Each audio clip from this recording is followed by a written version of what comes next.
नमस्कार। स्वागत है आपका व्रत और त्योहार व्लॉग्स चैनल पर। चलिए तो आज हम आपको बताते हैं कौन है छठ मैया, क्यों करते हैं इनकी पूजा। छठ पर्व षष्ठी का अपभ्रंश है। कार्तिक मास की अमावस्या को दिवाली मनाने के 6 दिन बाद कार्तिक शुक्ल को मनाए जाने के कारण इसे छठ कहा जाता है। ये 4 दिनों का त्योहार है और इसमें साफ सफाई का खास ध्यान रखा जाता है। इस त्योहार में गलती की कोई जगह नहीं होती। इस व्रत को करने के नियम इतने कठिन हैं, इस वजह से इसे महापर्व और महाव्रत के नाम से संबोधित किया जाता है।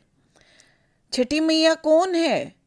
मान्यता है कि छठ देवी सूर्य देव की बहन है और उन्हीं को प्रसन्न करने के लिए जीवन के महत्वपूर्ण अवयवों में सूर्य व जल की महत्ता को मानते हुए इन्हें साक्षी मानकर भगवान सूर्य की आराधना तथा उनका धन्यवाद करते माँ गंगा, यमुना या किसी भी पवित्र नदी या पोखर तालाब के किनारे ये पूजा की जाती है। षष्ठी माँ यानी छठ माता बच्चों की रक्षा करने वाली देवी है। इस व्रत को करने से संतान को लंबी आयु का वरदान मिलता है। मार्कंडेय पुराण में इस बात का उल्लेख मिलता है कि सृष्टि की अधिष्ठात्री प्रकृति देवी ने अपने आप को 6 भागों में विभाजित किया है। इनके छठे अंश को सर्वश्रेष्ठ मातृ देवी के रूप में माना जाता है, जो ब्रह्मा की मानस पुत्री हैं।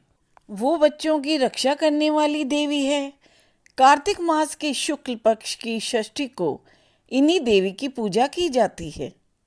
शिशु के जन्म के 6 दिनों बाद इन्हीं देवी की पूजा की जाती है। इनकी प्रार्थना से बच्चे को स्वास्थ्य, सफलता और दीर्घायु होने का आशीर्वाद मिलता है। पुराणों में इन्हीं देवी का नाम कात्यायनी बताया गया है, जिनकी नवरात्रि की षष्ठी तिथि को पूजा की जाती है। कथा।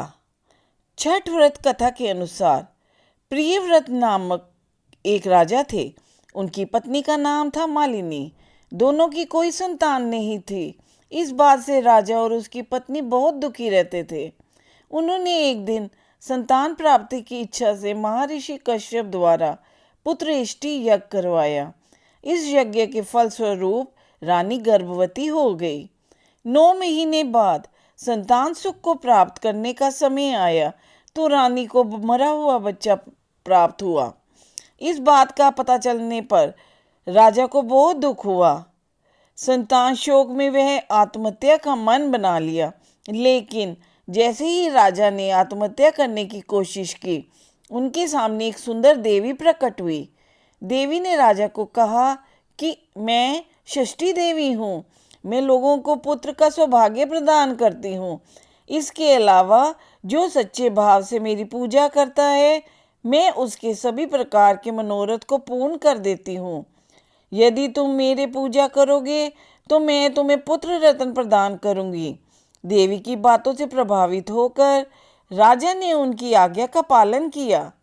राजा और उनकी पत्नी ने कार्तिक शुक्ल की षष्ठी तिथि के दिन देवी षष्ठी की पूरे विधि विधान से पूजा की। इस पूजा के फलस्वरूप उन्हें एक सुंदर पुत्र की प्राप्ति हुई। तभी से छठ का पावन पर्व मनाया जाने लगा। छठ व्रत के संदर्भ में एक अन्य कथा के अनुसार जब पांडव अपना सारा राजपाट जुए में हार गए, तब द्रौपदी ने छठ व्रत रखा। इस व्रत के प्रभाव से उसकी मनोकामनाएं पूरी हुई तथा पांडवों को राजपाट वापस मिल गया। अगर आपको मेरी बनाई हुई वीडियो उपयोगी लगती है तो please like, subscribe and comment on my video. Also share them. Thank you.